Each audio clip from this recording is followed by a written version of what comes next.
জাতীয় দলে ফিরতে এবার বিশেষ পরিকল্পনা করছেন সাব্বির রহমান। ৩ নম্বরে যখন ফর্মহীনতায় ভুগছেন নাজমুল হোসেন শান্ত, ঠিক সেই মুহূর্তে সুযোগটা লুফে নিতে বেশ চতুরতা দেখাচ্ছেন এই পাওয়ার হিটার ব্যাটার। সামনে বড় সুযোগ আসছে তার জন্য, যেখানে প্রমাণ করতে পারলেই পেয়ে যাবেন জাতীয় দলের টি-20 ফরম্যাটের টিকিট। টাইগার জার্সিতে সুযোগ পেতে সাব্বিরের বিশেষ পরিকল্পনা সম্পর্কে আরো বিস্তারিত জেনে নেব রিপোর্টে। বিপিএলে দুর্দান্ত সময় কাটিয়েছেন সাব্বির রহমান। দীর্ঘদিন পর নিজের চেনা ছন্দ ফিরে পাওয়ার আভাস দিয়েছেন এই হার্ড হিটার ব্যাটসম্যান। টুর্নামেন্ট জুড়ে অসাধারণ পারফরমেন্স করে যেমন মন জয় করে নিয়েছেন ভক্তদের, তেমনি নজর কেড়েছেন নির্বাচকদের। তাই জাতীয় দলে ঢোকার জন্য নিজের পথটা আরো সুগম করতে বিশেষ পরিকল্পনা সাজাচ্ছেন এই ডানহাতি। বিশেষ করে টি-20 দলে ৩ নম্বর পজিশনটা দখল করতে সব ধরনের সুযোগ কাজে লাগাতে প্রস্তুতি নিচ্ছেন সাব্বির। অপার সম্ভাবনা এবং সামর্থ্য নিয়ে আন্তর্জাতিক ক্রিকেটে আগমন হয়েছিল সাব্বিরের। বিশেষ করে সংক্ষিপ্ত ফরম্যাটে টপ অর্ডারে অল্প দিনে আস্থা অর্জন করে নিয়েছিলেন সকলে। তবে সমস্যা হলো সেই ধারাবাহিকতা বেশি দিন ধরে রাখতে সক্ষম হননি তিনি। তবে এবার বাংলাদেশ প্রিমিয়ার লিগে পারফরমেন্স করে আবারও জাতীয় দলে ফিরতে মরিয়া হয়ে উঠেছেন এই ডানহাতি।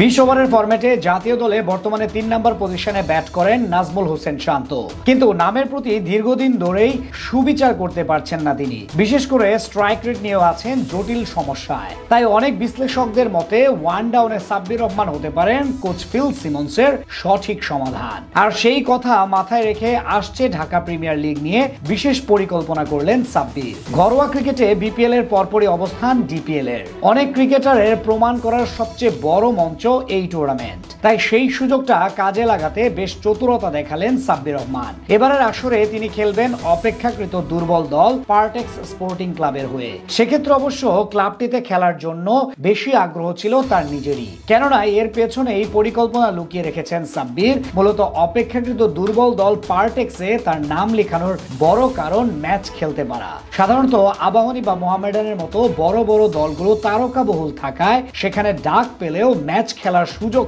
কম পেতেন তিনি। তাই নিজেকে ছোট দলে অন্তর্ভুক্ত করেছেন যাতে ম্যাচ খেলার অধিক সুযোগ পান। এক্ষেত্রে বলা চলে সাব্বিরের কাছে এটাই হতে পারে বড় সুযোগ। ঢাকা প্রিমিয়ার লিগে যদি ভালো পারফরমেন্স করতে পারেন ধারাবাহিকভাবে, তাহলে নিকট ভবিষ্যতে জাতীয় দলের ডাক পেতে পারেন সাব্বির, যেমনটা আশা করছে তার ভক্তরাও। ২০২৫ বিপিএল এ ঢাকা ক্যাপিটালসের জার্সি গায়ে ব্যাট হাতে প্রায় ১৬০ স্ট্রাইক রেটে মাত্র ৯ ইনিংসে ১৮৯ রান করেছেন তিনি, যেখানে ব্যাটিং গড় ছিল ইনিংস প্রতি ৩১.৫০। এছাড়া আসরে একটি ৮২ রানের রেকর্ড গড়া নক খেলার পাশাপাশি ছক্কা মেরেছেন সর্বমোট ১৮টি। ঠিক সেই ধারাবাহিকতায় এবার ডিপিএলও যদি পার্টেক্স স্পোর্টিং ক্লাবের হয়ে সবগুলো ম্যাচ খেলে ভালো পারফরমেন্স করতে পারেন, তাহলে নিশ্চিতভাবে টি-20 দলে ৩ নম্বরের জন্য বিবেচনায় আসবে তার নাম।